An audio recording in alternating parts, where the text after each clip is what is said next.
Assalamualaikum warahmatullahi wabarakatuh. Innal hamdalillah nahmaduhu wa nasta'inuhu wa nastaghfiruh wa na'udzu billahi min shururi anfusina wa min sayyiati a'malina. May yahdihillahu fala mudilla lahu wa may yudlilhu fala hadiya lahu. أشهد أن لا إله إلا الله وحده لا شريك له وأشهد أن محمدا عبده ورسوله. قال الله تعالى في القرآن الكريم: أعوذ بالله من الشيطان الرجيم. يا أيها الذين آمنوا اتقوا الله حق تقاته ولا تموتن إلا وأنتم مسلمون. أما بعد. Ma'asyiral muslimin, jemaah Jumat rahimakumullah. Marilah kita sama-sama untuk senantiasa meningkatkan keimanan dan ketakwaan kita kepada Allah Subhanahu wa taala dengan menjalankan segala apa yang diperintahkan oleh Allah serta menjauhi segala apa yang dilarang oleh Allah Subhanahu wa taala. Ma'asyiral muslimin, jemaah Jumat rahimakumullah. Di dalam Al-Quranul Karim, Quran Surat Al-Baqarah ayat 275 sampai 277, Allah Subhanahu wa taala berfirman: Alladzina ya'kuluna ar-riba la yaqumuna illa kama yaqumu alladzi yatakhabbathu asy-syaitanu minal mas. Dzalika bi annahum qalu innamal bai'u mithlu ar-riba وَحَلَّ اللَّهُ الْبَيْعَ وَحَرَّمَ الرِّبَا فَمَنْ جَاءَهُ مَوْعِظَةٌ مِّن رَّبِّهِ فَانتَهَى فَلَهُ مَا سَلَفَ وَأَمْرُهُ إِلَى اللَّهِ وَمَنْ عَادَ فَأُولَٰئِكَ أَصْحَابُ النَّارِ هُمْ فِيهَا خَالِدُونَ يَمْحَقُ اللَّهُ الرِّبَا وَيُرْبِي الصَّدَقَاتِ وَاللَّهُ لَا يُحِبُّ كُلَّ كَفَّارٍ عَظِيمٍ. إن الذين آمنوا وعملوا الصالحات وأقاموا الصلاة وآتوا الزكاة لهم أجرهم عند ربهم ولا خوف عليهم ولا هم يحزنون. Allah Subhanahu wa taala berfirman, orang-orang yang makan atau mengambil riba tidak dapat berdiri melainkan seperti berdirinya orang yang kemasukan setan lantaran tekanan penyakit gila. Keadaan mereka yang demikian itu adalah disebabkan mereka berkata atau berpendapat sesungguhnya jual beli itu sama dengan riba. Padahal Allah Subhanahu wa taala telah menghalalkan jual beli dan mengharamkan riba.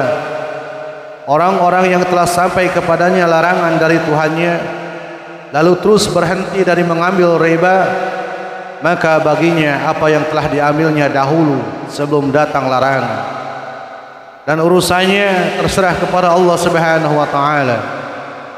Orang yang mengulangi atau mengambil riba, maka orang itu adalah penghuni-penghuni neraka, mereka kekal di dalamnya. Allah memusnahkan riba dan menyuburkan sedekah, dan Allah tidak menyukai setiap orang yang tetap dalam kekafiran dan selalu berbuat dosa. Sesungguhnya orang-orang yang beriman mengerjakan amal saleh, mendirikan salat dan menunaikan zakat, mereka mendapat pahala di sisi Tuhannya. Tidak ada kekhawatiran terhadap mereka dan tidak pula mereka bersedih hati. Ma'asyiral muslimin, jemaah Jumat rahimakumullah. Riba diharamkan dalam ajaran Islam karena mengandung unsur kezaliman terhadap orang lain, dan sebagai upaya mencegah perbuatan riba, Allah Subhanahu wa taala menganjurkan kaum muslimin agar menjuburkan sedekah. Riba merupakan perbuatan kufur dan dosa, sedangkan sedekah merupakan perbuatan yang terpuji yang akan dibalas dengan pahala yang berlipat ganda. Ma'asyiral muslimin, jemaah Jumat rahimakumullah. Riba dengan huruf ra dikasrahkan berasal dari robba yarbu, dan disebut juga ar-rubyah dengan mendomahkan huruf ra. Riba berarti tambahan atau kelebihan, sebagaimana firman Allah ihtazzat wa rabat, yang artinya bumi itu hidup dan bertambah subur. Riba diartikan pula sebagai az-ziyadah atau tambahan. Dalam kamus Al-Muhit disebutkan roba rubuan, ka'uluwan, waraba'an, yang memiliki pengertian zada wa nama, atau bertambah dan tumbuh berkembang. Dalam kamus Al-Misbahul Munir, kata riba diartikan sebagai kelebihan dan tambahan. Kalimat arbar wajulu berarti seseorang yang melibatkan diri ke dalam perbuatan riba. Dalam kitab Tahdzibul Asma'i wal Lughah, Imam An-Nawawi mengatakan riba adalah asyai'u idza zada, yang berarti sesuatu yang bertambah. Dan pengertian riba menurut ahli-ahli syariat adalah tambahan hal modal, takaran, tempo, jumlah dan lain sebagainya, baik sedikit maupun banyak, yang dilakukan oleh manusia dalam kaitannya dengan jual beli, sewa menyewa, atau pinjam meminjam harta benda. Dan menurut ensiklopedia Islam, riba adalah tambahan pada modal uang yang dipinjamkan dan harus diterima oleh yang berpiutang sesuai dengan jangka waktu pinjaman dan persentase yang ditetapkan. Masyaallah muslimin jemaah rahimakumullah. Syariat Islam telah mengharamkan riba berdasarkan dalil yang jelas dalam Al-Quran dan As-Sunnah. Para imam dan ulama sepakat akan keharaman riba, dan mereka telah menuliskan pembahasannya secara mendalam dalam kitab-kitab mereka. Riba menurut sifatnya dibagi menjadi dua macam, yaitu yang pertama adalah riba nasi'ah, yaitu tambahan pembayaran yang disyaratkan oleh orang yang meminjamkan modal karena adanya penangguhan pembayaran dari orang yang meminjam modal. Artinya pertambahan atau penundaan waktu pembayaran akan menambah jumlah modal yang harus dikembalikan. Dan yang kedua yaitu riba fadli, ialah penukaran suatu barang dengan barang yang sejenis dengan jumlah atau nilai yang berbeda karena orang yang menukarnya mensyaratkan demikian. Masyaallah muslimin jemaah rahimakumullah. Riba nasi'ah merupakan bentuk riba yang terkenal pada masa jahiliyah. Adapun riba fadl biasanya dilakukan oleh orang-orang yang mencari keuntungan dengan cara menukarkan suatu barang dengan barang lainnya yang sejenis. Contoh riba fadli ialah seseorang menukar 100 kg gandum dengan 110 kg gandum yang lebih rendah kualitasnya. Contoh lain, seseorang yang meminjam 10 kg beras kepada orang lain yang mensyaratkannya dikembalikan pada orang lain dalam waktu yang berbeda dengan 12 kg beras yang sejenis.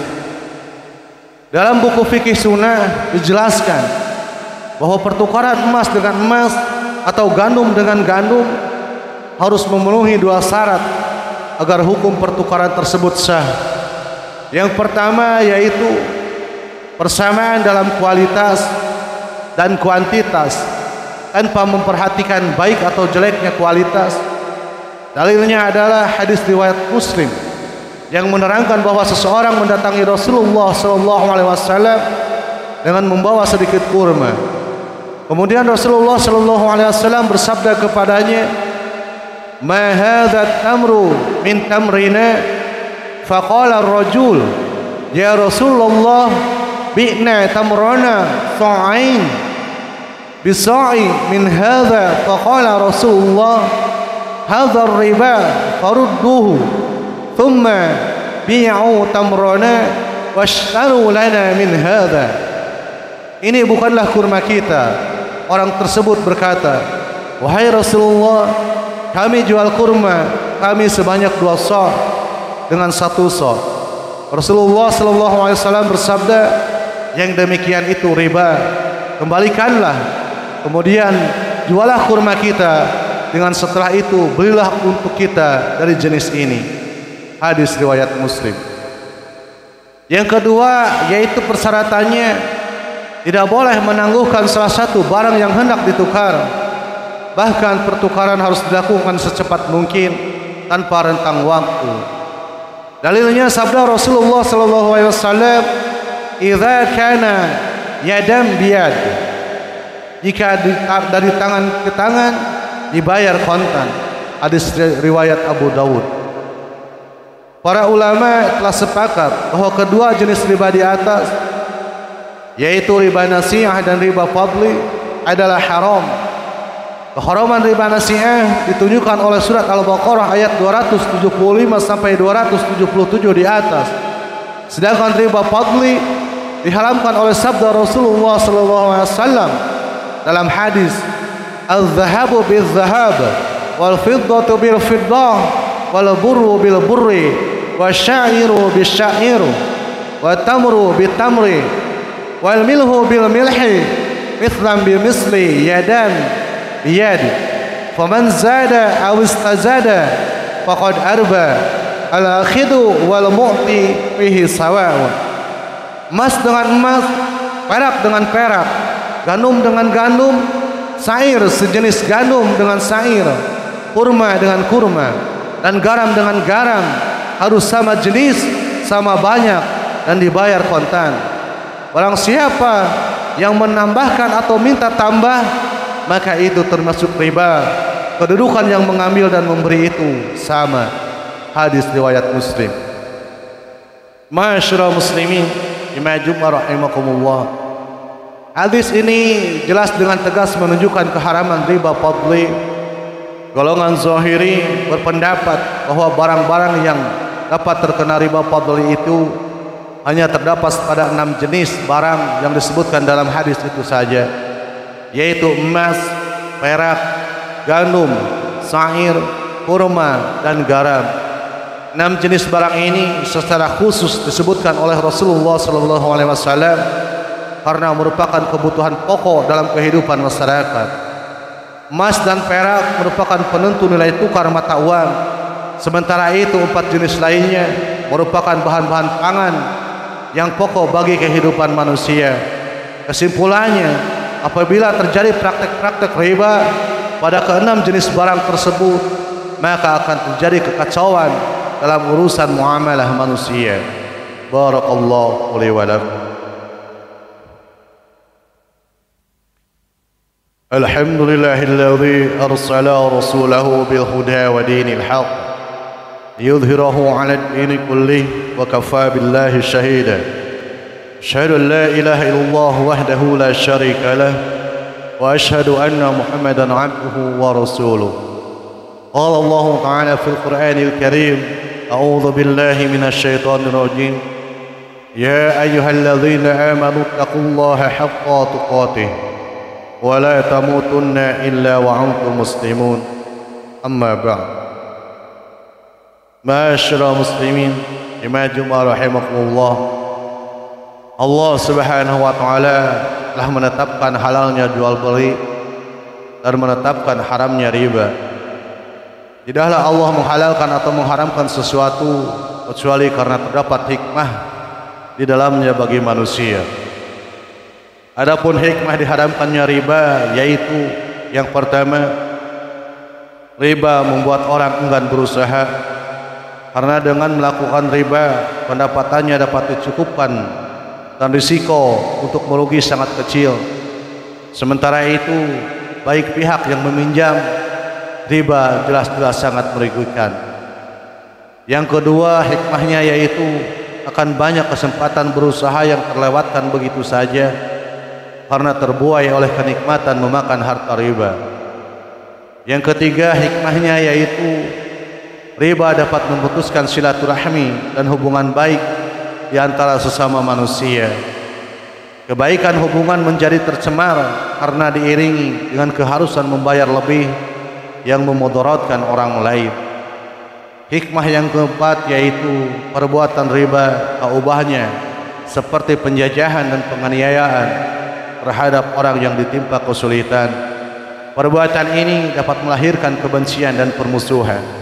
Rasulullah sallallahu alaihi wasallam bersabda, "Qulul muslimi 'alal muslim haramun damuhu wa maluhu wa 'irduhu." Kata Rasul, setiap muslim terhadap muslim lainnya adalah haram, yaitu darahnya, hartanya dan kehormatannya. Ma'asyiral muslimin bimajmu rahimakumullah. Untuk itu marilah kita sama-sama berdoa kepada Allah Subhanahu wa taala semoga kita dijauhkan dari perbuatan riba, baik kita yang berbuat riba ataupun kita yang meminjamkan riba. Semoga kita semua dijauhkan oleh Allah dari perbuatan tersebut dan kita diangkat oleh Allah derajatnya menjadi orang-orang yang beriman kepada Allah Subhanahu wa taala. Ma'asyiral muslimin jumajum rahimakumullah. Rupanya hanya sekian yang bisa saya sampaikan.